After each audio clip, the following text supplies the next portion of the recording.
Hello, my name is Angelica Magianes. I will be speaking for my business skills presentation class. Today we're just going to be discussing usual stereotypical things that are often placed on different people, whether it's on their gender, culture, or other significant identifications such as that. So for me, I come from a Mexican background. I'm Mexican American. I am Mexican and Salvadorian. Both of my parents have immigrated here from Mexico or El Salvador. They both obtained their U.S. citizenship over time. Uh, but due to that, normally people think that I do speak Spanish because of those backgrounds. When my parents did come here, they did speak mainly Spanish, but when they were raising us, they did learn English by the time because they were here for most of their life, growing up from early teens to young adulthood. So as my parents grew up, they placed three of their children, which is me, my older brother, and my younger brother, who was not born at the time, into an elementary school in Compton, California. And when my parents were placing us in there, my mother had put ESL as one of the languages. Well, not ESL. My apologies.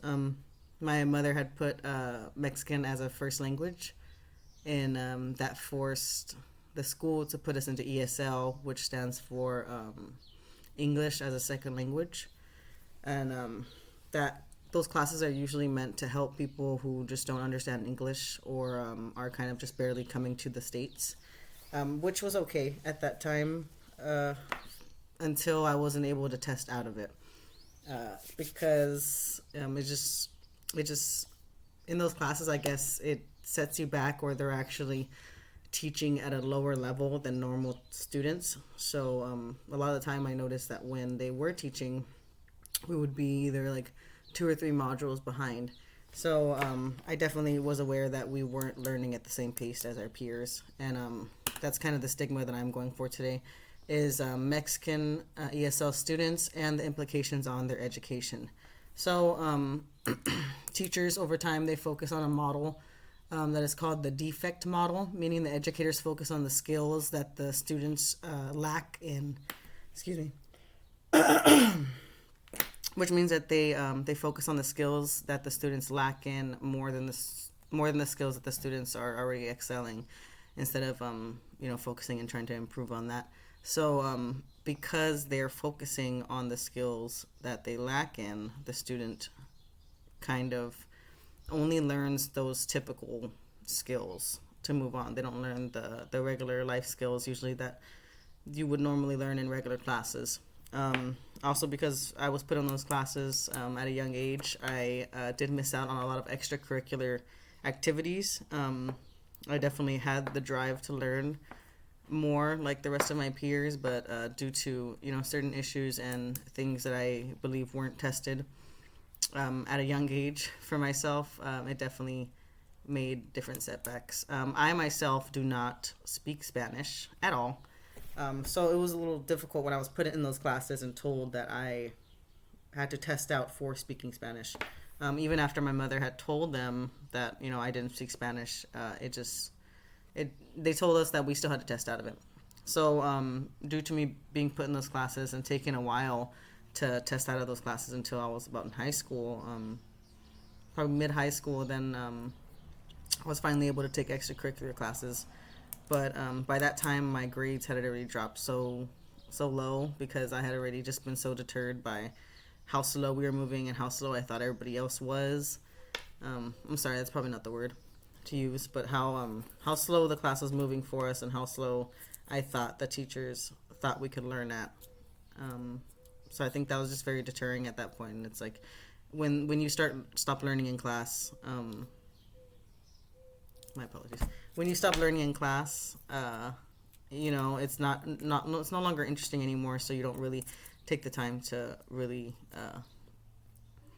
lock that stuff into your brain. Um, but yeah, no, the assumption that the school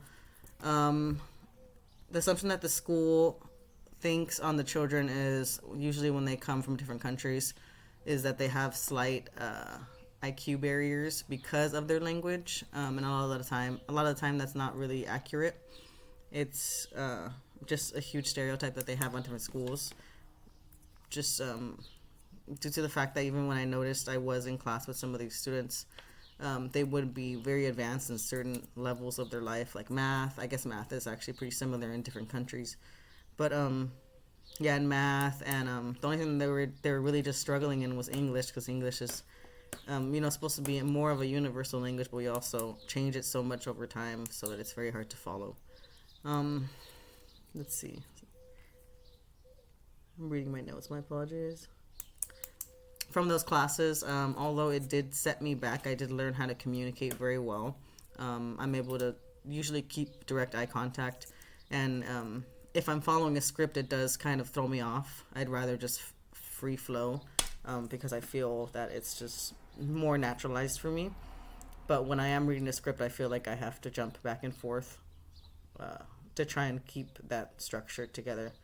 When in my mind it doesn't really work that way, because I possibly have undiagnosed ADHD, but those are just my thoughts and my implications on it.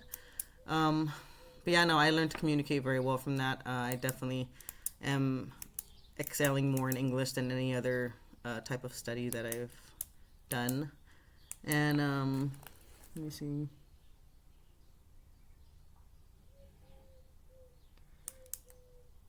Yeah, some of the things that I would have liked to benefit from if I believe I was able to test out at a certain level that I thought I was advanced at already. If I was able to, get out of those classes at a certain time in high school when I wanted to, the classes I would have been pursuing probably would have been Psych 101, woodshop. I've always wanted to do woodshop. Drama. I've always been into drama. And just general sports. I never got to do sports just because they just weren't offered to me as an extracurricular, because I had to take ESL as an extracurricular. So now, in my early age, I tried to catch up with everybody's speed and how they learn, because I definitely don't feel I was taught the right tools growing up. But yeah, no. As I grow and learn right now, I'm relearning everything from scratch all over again, and Campus has helped me out a lot, and I appreciate that. And yeah, that's basically just what my whole speech was about. Thank you.